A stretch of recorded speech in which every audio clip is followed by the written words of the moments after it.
बिस्मिल्लाहिर्रहमानिर्रहीम। अस्सलाम वालेकुम students, welcome to CBEL concept based education learning YouTube channel. मैं हमाद अहमद, आपका ट्यूटर। आज के इस लेक्चर में हम बात करेंगे बीकॉम पार्ट 1 की, जिसके एडीसी और एडीबी पार्ट 1 भी कहा जाता है, और इसका सब्जेक्ट है एमबीएफ यानी मनी बैंकिंग एंड फाइनेंस। तो आज हम ना एमबीएफ के एनुअल एग्जामिनेशन 2023 के हवाले से पेपर पेयरिंग स्कीम स्टार्ट किया। आज हम उसका क्वेश्चन नंबर 6 करेंगे। तो ये क्वेश्चन क्या है? ये क्वेश्चन है फेजेस ऑफ ट्रेड साइकिल। तो इस क्वेश्चन के अंदर आप इंट्रोडक्शन, डेफिनेशन पास, इस क्वेश्चन के अंदर जो हेडिंग्स है उनके अंदर मटेरियल कितना कितना लिखेंगे, ये तमाम चीजें आपसे मैं शेयर करूंगा। तो स्टूडेंट्स, वीडियो को शुरू करने से पहले आपसे ये रिक्वेस्ट है, वीडियोस को लाइक करें, चैनल को सब्सक्राइब करें और बेल आइकन को तो जरूर हिट कर दीजिएगा, ताकि आपको ना तमाम वीडियोस बैक वक्त और आपको हर वीडियोस जो है ना वो पहुंचती रहे, मिलती रहे, आपको ढूंढनी ना पड़े, सर्च ना करनी पड़े। ठीक है ना? तो अब हम पेज की तरफ मूव ऑन करते हैं और देखते हैं कि इस क्वेश्चन को हम किस तरह सोल्व करेंगे। अच्छा, तो स्टूडेंट्स, अब हम अपना क्वेश्चन करेंगे एमबीएफ का। सब्जेक्ट हमारे पास क्या है? एमबीएफ।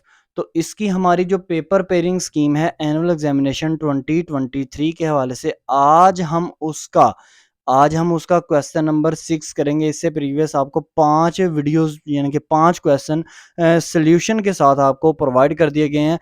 उन तमाम क्वेश्चन के जो लिंक्स हैं ना, इस वीडियो की डिस्क्रिप्शन के अंदर मौजूद हैं, जाएं फॉलो करें, इंशाल्लाह ताला आपका बेनिफिट होगा। तो आज हम क्या करेंगे? आज का हमारा क्वेश्चन क्या है? आज का क्वेश्चन है explain the phases of trade cycle and it's characteristics. यानी कि ये क्वेश्चन ना, अक्सर तो ये क्वेश्चन ऐसे आता है कि explain the phases of trade cycle, just इतना सा। लेकिन कभी कभी आपको ऐसे भी कहता है, वो कहता है explain the phases of trade cycle and it's characteristics या एंड इट्स फीचर्स। तो आपको फिर साथ में कैरेक्टरिस्टिक्स और फीचर्स भी लिखने पड़ेंगे। तो स्टूडेंट्स, मैं आपको कंप्लीट ही क्वेश्चन करवाऊंगा। तो ट्रेड साइकिल क्या होता है? सबसे पहले आप इसका इंट्रोडक्शन लिखेंगे। तो देखें स्टूडेंट्स, ट्रेड साइकिल क्या होता है?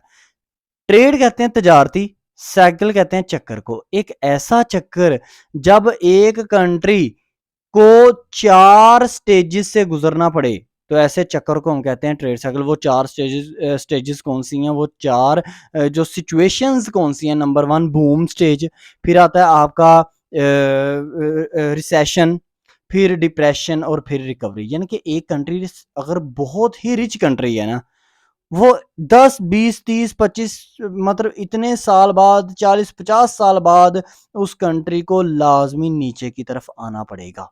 ठीक है? जब एक कंट्री फुल तरक्की कर रही हो और फुल तरक्की करते करते वो नीचे की तरफ आ जाए, या एक नीचे से उठकर कंट्री फुल तरक्की कर जाए, याद रखिएगा, ऐसे साइकिल को कहेंगे ऐसे साइकिल को कहेंगे ट्रेड साइकिल। मैं आपको सबसे बेस्ट एग्जांपल देता हूं। चाइना जो है वो 1949 में इंडिपेंडेंस डे है उनका, यानी कि वो आज़ाद हुआ है 1949 में। अब चाइना देख लो 2023 के अंदर, देख लो कि चाइना ने लगभग 50 ईयर, ये 51 ये हो गए, 51 और 20 कितने हो गए? 71, 72 ईयर्स में उन्होंने क्या किया? उन्होंने 72 ईयर्स में अपनी कंट्री को, एक कुछ भी नहीं था उनका कंट्री। आपको पता है चाइना में से फिर बाद में बहुत से कंट्रीज अलग भी हुए हैं, जैसे जापान लगा लो, जैसे साउथ कोरिया, जैसे जनूबी कोरिया, शिमाली कोरिया, जैसे हांगकांग। तो चाइना नीचे से एक वो कंट्री जिसको कोई भी नहीं था पूछता, वो एक तरक्की याफ्ता मुल्क बन गया। तो उसने जो भी तरक्की याफ्ता मुल्क बनते बनते जो उसने साइकिल कंप्लीट किया, इसको कहेंगे ट्रेड साइकिल। तो आप इसको ऐसे ही याद करेंगे, जितना मैंने निशान लगा दिया आपने इसको ऐसे ही याद करना। अब इसकी ट्रेड साइकिल की 2 डेफिनेशन है। डेफिनेशन विद राइटर के नेम है, तो स्टूडेंट्स आपने विद राइटर्स के नेम से ये डेफिनेशन याद करनी है। मैंने ट्रेड साइकिल का basically main purpose, main feature आपको बता दिया है कि ट्रेड साइकिल आखिर कहते किसे हैं, कि एक मतलब एक लो लेवल का कंट्री तरक्की करते करते, कामयाबी कर लेते लेते लेते लेते मतलब काम कर करके वो इतने रिच बन जाएं कि दुनिया उनके नीचे आ जाए, जैसे चाइना है। तो अब अमेरिका को देखो, अब अमेरिका चाइना से नीचे आ रहा है, वजह क्या है? क्योंकि वो तरक्की से नीचे की तरफ अब आ रही है। ठीक है ना? तो ऐसे साइकिल को क्या कहेंगे? ट्रेड साइकिल कहेंगे। अब हम अपने क्वेश्चन की तरफ मूव ऑन करते हैं। इंट्रोडक्शन की हेडिंग आप ब्लैक मार्कर से देंगे और इंट्रोडक्शन लिखेंगे जितना मैंने निशान लगा के आपको दिया है, और डेफिनेशन की हेडिंग आप ब्लैक मार्कर से देंगे और फिर आप अंदर 2 डेफिनेशन लिख दोगे विद राइटर्स नेम। राइटर का नेम लिखोगे ना साथ है, तो याद कर लेना, आपको राइटर के नेम बहुत ज़्यादा इम्पैक्ट डालेगा। जो चेकर होगा आपके पेपर को चेक करने वाला, वो कहेगा वाक़ई इस स्टूडेंट्स को आता है, मैंने इसके पेपर से खुश होना है, और मैंने वो फ़ौरन उसी टाइम अपने माइंड में आइडिया लगा देता है कि मैंने इसको अच्छे मार्क्स देने हैं। तो अब हम क्या करते हैं, फेजेज़ ऑफ ट्रेड साइकिल की तरफ मूव ऑन करते हैं। अब देखिएगा स्टूडेंट्स, अब हम अपने क्वेश्चन की तरफ मूव ऑन कर गए हैं। हमारे पास क्वेश्चन क्या है? क्वेश्चन है फेजेस ऑफ ट्रेड साइकिल। तो इसकी आप हेडिंग इस तरह दोगे ब्लैक मार्कर से। तो अब इसके बाद सबसे पहले जो फेजेस है वो है बूम स्टेज। बूम के साथ जो लफ्ज लिखा हुआ है ना, इसको मत कर रहा, ये बूम लफ्ज ज्यादा इजी है, ये आपको याद हो जाएगा। तो बूम स्टेज वो सूरत हाल होती है जब एक कंट्री बहुत ज्यादा तरक्की कर रहा होता है, यानी कि उस कंट्री के अंदर इन्वेस्टमेंट ज़्यादा होती है, महंगाई कम होती है, उस कंट्री की एक्सपोर्ट्स ज़्यादा होती हैं, उस कंट्री की इम्पोर्ट कम होती है, उस कंट्री के अंदर जो लोग हैं वो बड़े वेल एजुकेटेड होते हैं, लोगों का लिविंग स्टैंडर्ड बहुत अच्छा होता है, लोग उस कंट्री के मतलब उस कंट्री के अंदर गुर्बत नहीं होती, रोज़गार वाफर मिलता है। तो ऐसी कंट्री को कहते हैं कि वो कंट्री बूम स्टेज पर है। जैसे फॉर एग्जांपल चाइना। अब चाइना किस स्टेज पर है? बूम की स्टेज पर है, क्योंकि हर चीज़ अच्छी है उनकी, हर चीज़ उनकी अच्छी है। तो इसकी एक्सप्लेनेशन आप इतनी ही करोगे जितने मैंने लाइनों के अंदर आपको निशान लगा के दे दिया ना, आपने इसको पहले ऐसे ही लिखना है। फिर आपने ना हेडिंग देनी है करैक्टरिस्टिक्स ऑफ बूम स्टेज, ठीक है ना? अब करैक्टरिस्टिक्स आपकी बुक में 5 होंगी, आपने 3 करनी है बस करैक्टरिस्टिक्स। तो करैक्टरिस्टिक्स से क्या मुराद है? वही कि बूम स्टेज की क्या ख़ुसूसियत होती है कि इस स्टेज में एक कंट्री जो होता है ना, उसके अंदर महँगाई नहीं होती, उस कंट्री के अंदर लोगों का मेयार ज़िंदगी बहुत अच्छा होता है, उस कंट्री के अंदर महँगाई कम होती है, उस कंट्री के अंदर जो रोज़गार होता है लोगों को बहुत अच्छा मिल रहा होता है। तो ये करैक्टरिस्टिक्स हैं आपकी, आप इन्हीं को ही कीजिएगा। अब इसके बाद एक कंट्री फ़र्ज़ करो चाइना है, वो बूम स्टेज पर इस वक़्त, तो एक देखो कुछ सालों बाद, कुछ मतलब बहुत सालों बाद, फॉर एग्ज़ाम्पल मतलब 10 साल भी लग सकते हैं, 15 साल भी लग सकते हैं, 20 साल भी लग सकते हैं, तो वो कंट्री थोड़ा-सा नीचे की तरफ आएगा। ठीक है? अपनी तरक्की के लिहाज़ से ना थोड़ा-सा नीचे की तरफ आएगा, तो उस स्टेज को हम क्या कहेंगे?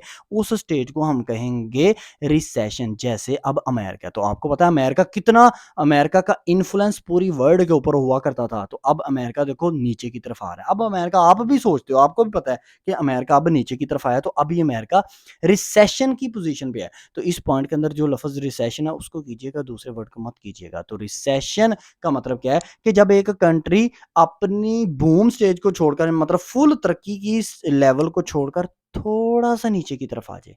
नहीं तो मतलब डाउनफॉल उनका ना स्टार्ट हो जाए।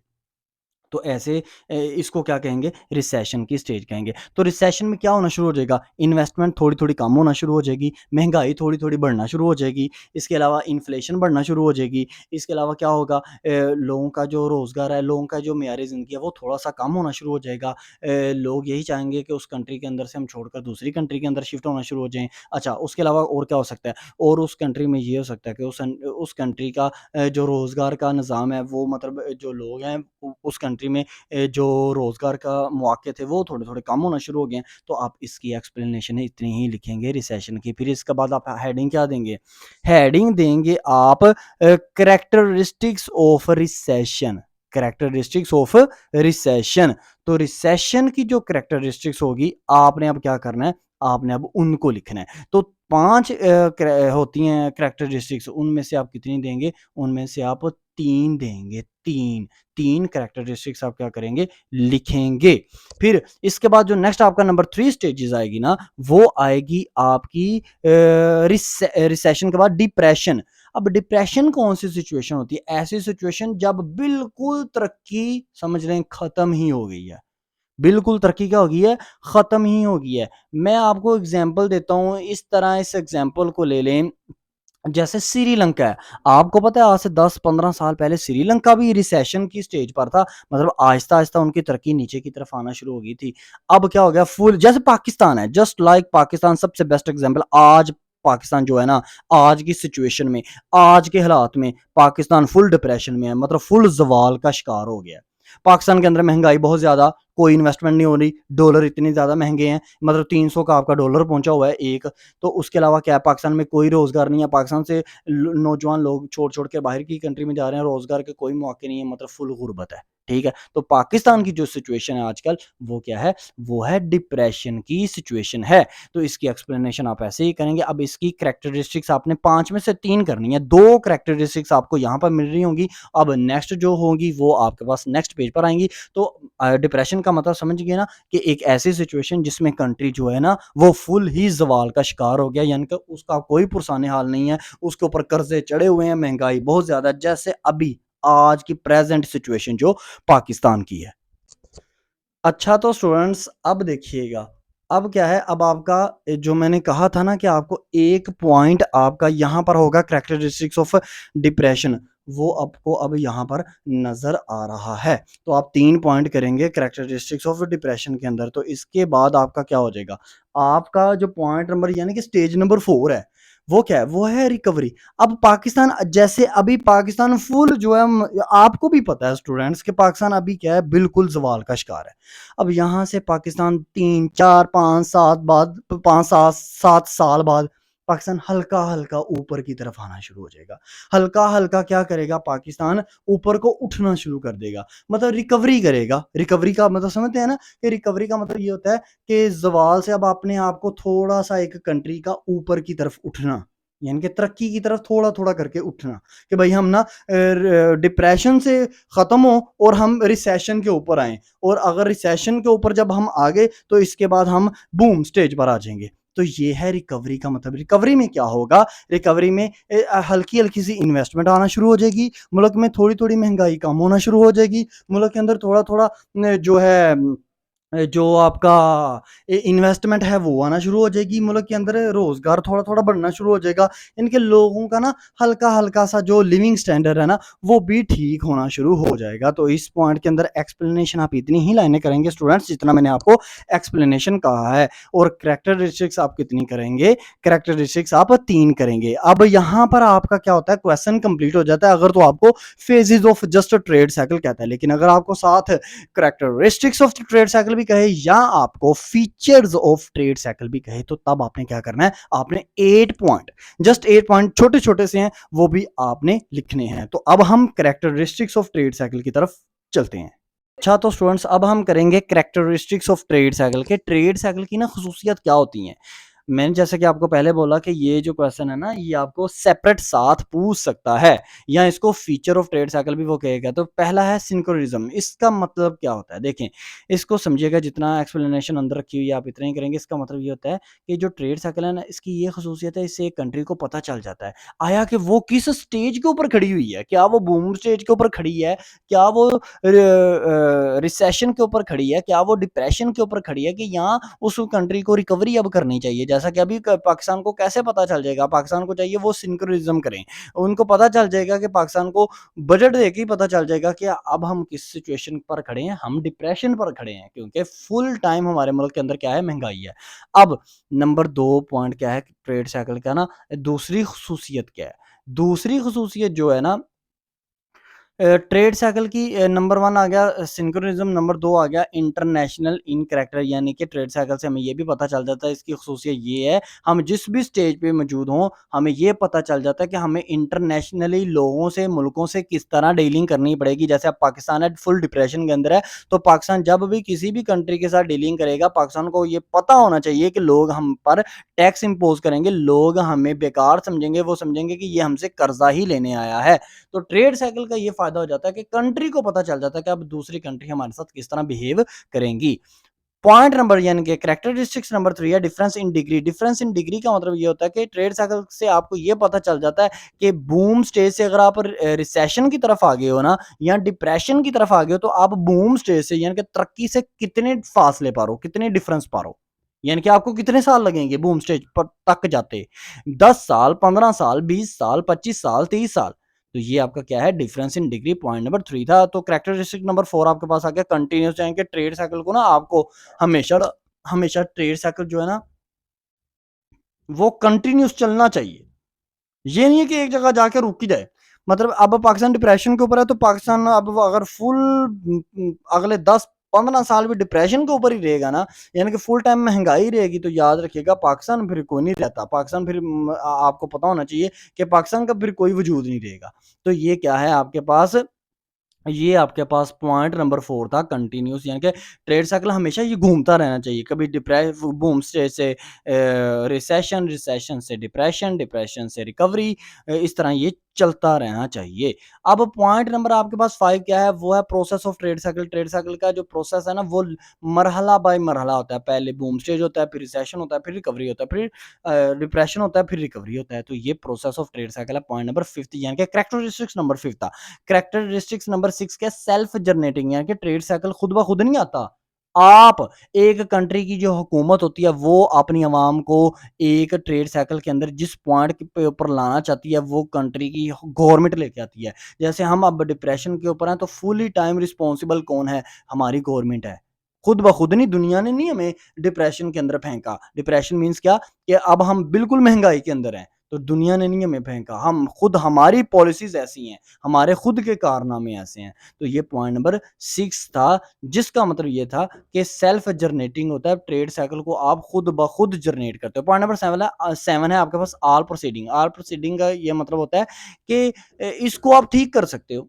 आप इसको देखो, खराब खुद ब खुद किया तो ठीक भी तो खुद ब खुद ही हम कर सकते हैं ना। तो ये पॉइंट नंबर आपके पास क्या है, आपके पास ये पॉइंट नंबर 7 है। अगर आपने खुद ब खुद ठीक करना है, तो ज़्यादा से ज़्यादा जॉब क्रिएट करो। हुकूमत को चाहिए अपनी जेबों में पैसे भरने के बाद के अलावा ज़रा अवाम के ऊपर खर्च कर दें।